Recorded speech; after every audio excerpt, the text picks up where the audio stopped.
Morning, folks. It's Sunday, February 15th, 2015, and throwing up a couple videos tonight. And one deals with the Hegelian dialectic. A lot of people thinking, what in the world is that? Well, I'm going to show you a website or two and briefly explain this because I believe it's classic of world governments and of religions and corporations to use this with their members or the people to maintain thought control and for a particular outcome. Anyhow, so what is the Hegelian dialectic? There's an interesting article if you look up here, the cross at this www.crossroad.2. It's very interesting. Very simply put, it says the Hegelian dialectic is the framework for guiding our thoughts and actions into conflicts that lead us to a predetermined solution. And when we remain locked into dialectical thinking, we cannot see out of the box. And basically,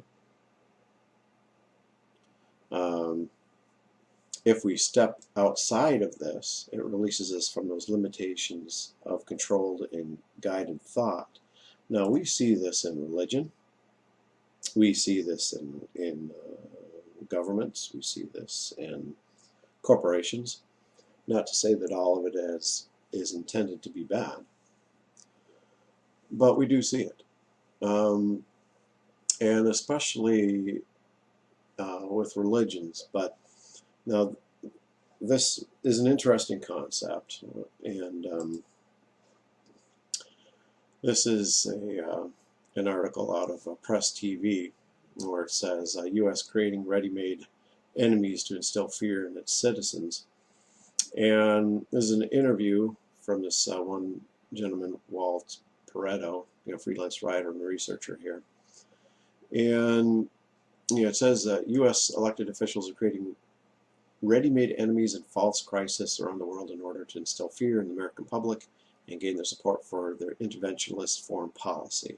Okay, now this is what this one writer and researcher says. But it's interesting because he's quoted here. It says, we base this on history and recurring themes such as always having a ready-made enemy so that human livestock managers can instill fear in their population. So they seek protection from these perceived enemies from their political leadership. Now, the reason I brought this out is because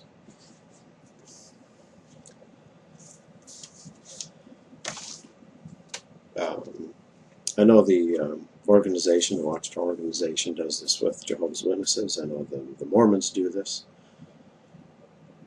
I know that governments do this.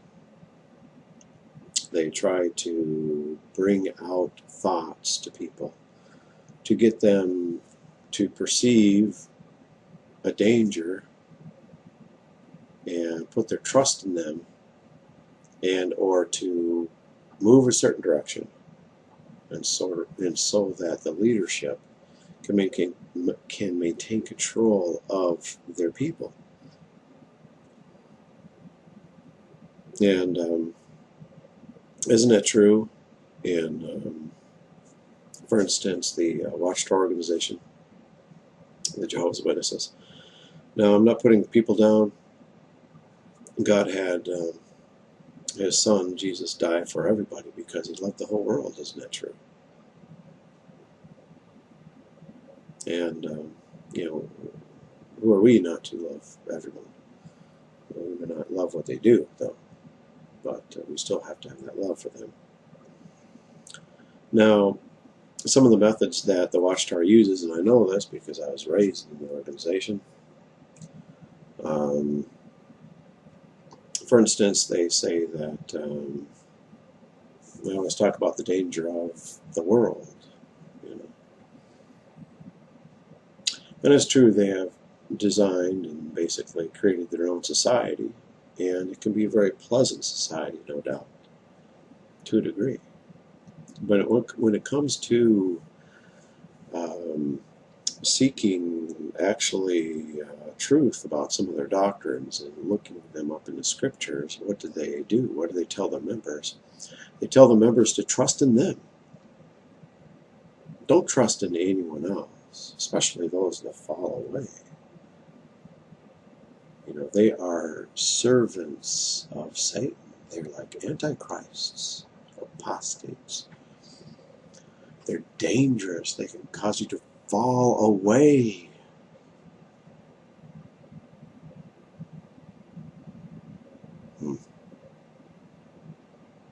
You may never recover. You may not make it to paradise. If you die, you might not be resurrected. What else do they say? They warn you about going to other religions. They say they're all going to be destroyed. Part of Babylon the Great. You go to these other religions, they're going to be destroyed.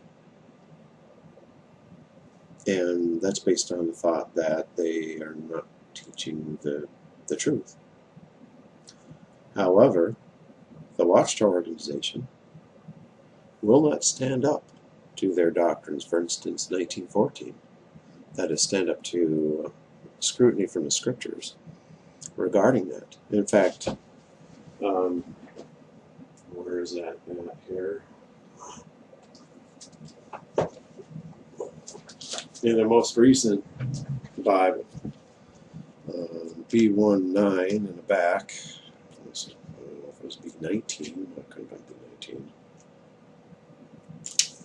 Some kind of timeline here. So I'll find it again. It was a B1. It must be a section, B1, page 19. And, oh, well, yeah, here we go. The message of the Bible. Okay. Very beautiful pictures and things like that. I'm going to show you a section here. And they go through here and they talk about different things. See, like Jesus, getting baptized there and being crucified here. What do we have right here, though? Can you read that? Let me get this over the camera here. Oh, great. You really can't see it, can you? It's about 1914 CE. Jesus hurls the serpent, Satan, to the earth, confining him there for a short time. Revelation 12, 7, 9, and 12. Now, what do they base that on? Well, I'm not going to get into this because I already have videos on this, challenging this. And they never, ever answered any of my research when I was a member of the organization. The fact is, they kicked me out as an apostate without giving any proof that I was wrong. So anyhow, going into Antichrist too. So they use that method of fear. They instill that fear in people. Stay with the organization. Don't do your own research. Stay with our publications. Someone might say, well, they're just trying to be protective. And I will say this. I used to believe that. And I know now I was naive. Yes, I was. There's also someone else that uses that Hegelian dialectic, and those are con artists on a one-to-one basis. And so maybe they've sold you something. Maybe it was a piece of property or so. I mean, let's say a diamond ring. Okay, that's a nice, easy thing. And they said, well, check it out. Have it checked. You see that it's true. You see that it's good. Okay, cool. All right. And their intent is for you to put your trust in them.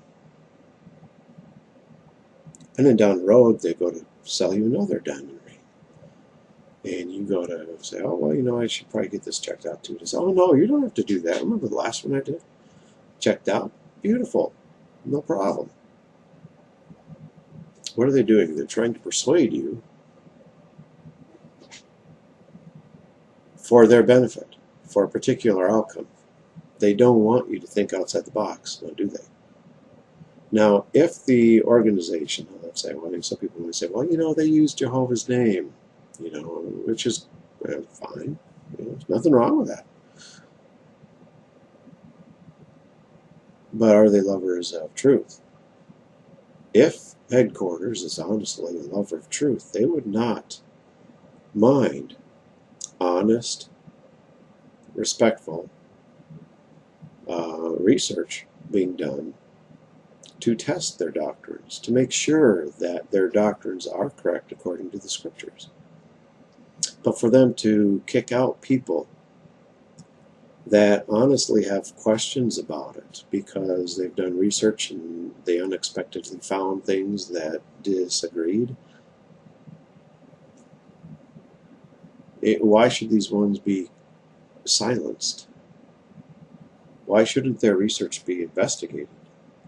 Are they really searchers of truth, or are they using this method of controlling people's minds to keep them inside the box so that they can maintain control?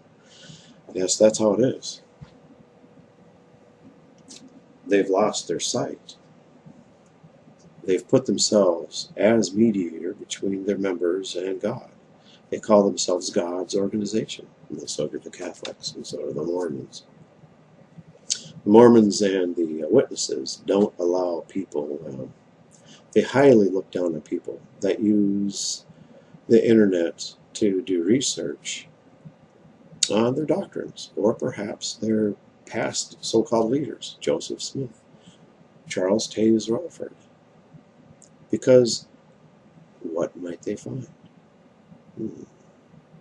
Wow. The Mormons have a book.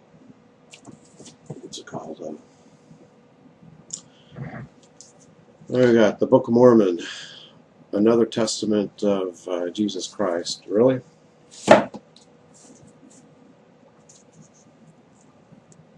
The Book of Mormon was put together by Joseph Smith, I believe, right? And he had lived a lot longer. I mean, Jesus died long, way before that. So how can it be a testament of Jesus Christ, really? And if it claims to be a testament of Jesus Christ, does it stand up to scrutiny of the Bible? Which it doesn't. Some of the teachings of the Mormons, for instance, people supposedly lived as spirits in heaven before they came to earth. They come to earth.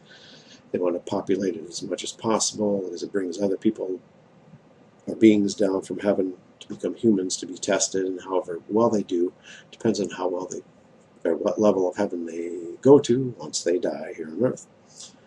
That is nowhere found in scriptures. You know, someone says, "Oh yeah, you know, hey, but you know, stuff in here, you know, this Testament, Jesus Christ talks about that." No, it doesn't. They've been told that. They've been conditioned that over and over and over again. Their thoughts have been manipulated to think inside the box, not outside the box, not to test their leadership. Their leadership base is their livelihoods on the memberships. Well, anyhow, and of course there's other religions too. You have these Christians and the Muslims in the Middle East all saying that each other is bad for one reason or another, killing each other and this and that. So, but anyhow, I just thought I'd do a video on this one briefly.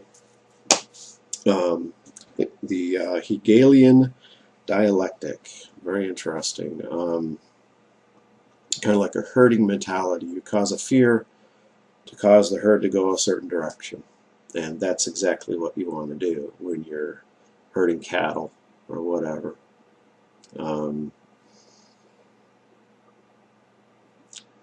So do you want to be herded, or do you want to seek the truth and know what in the world's going on? So, of course, for those that think outside the box, will do their own research, use up their own minds, because that's about the only, that's what I ended up having to do.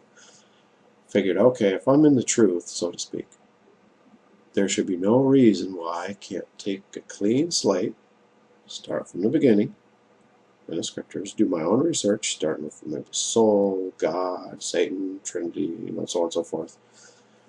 Do research on that and come up to the same conclusions. If not, hey, let's figure out why not.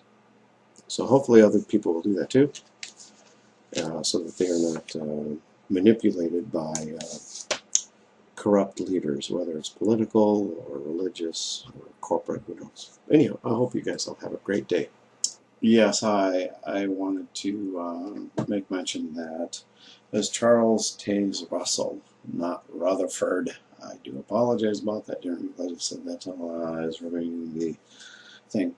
The other thing is, though, as the Apostle Paul mentioned to the 2 Corinthians, he said, keep testing whether you are in the faith.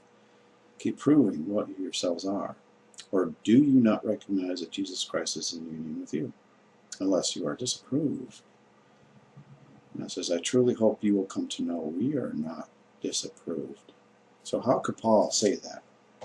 I truly hope you will come to know we are not disapproved. Now, he's a good example for religious leaders. You think about it.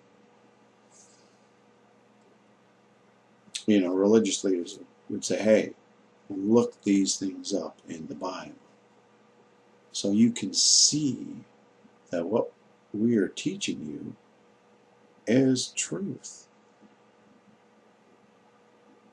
And by the way, if you have any questions, come to us. We'll help you answer them. Isn't that the way it should be? Anyhow, I just had to add that on there. I apologize. But anyhow, I hope you guys all have a great day.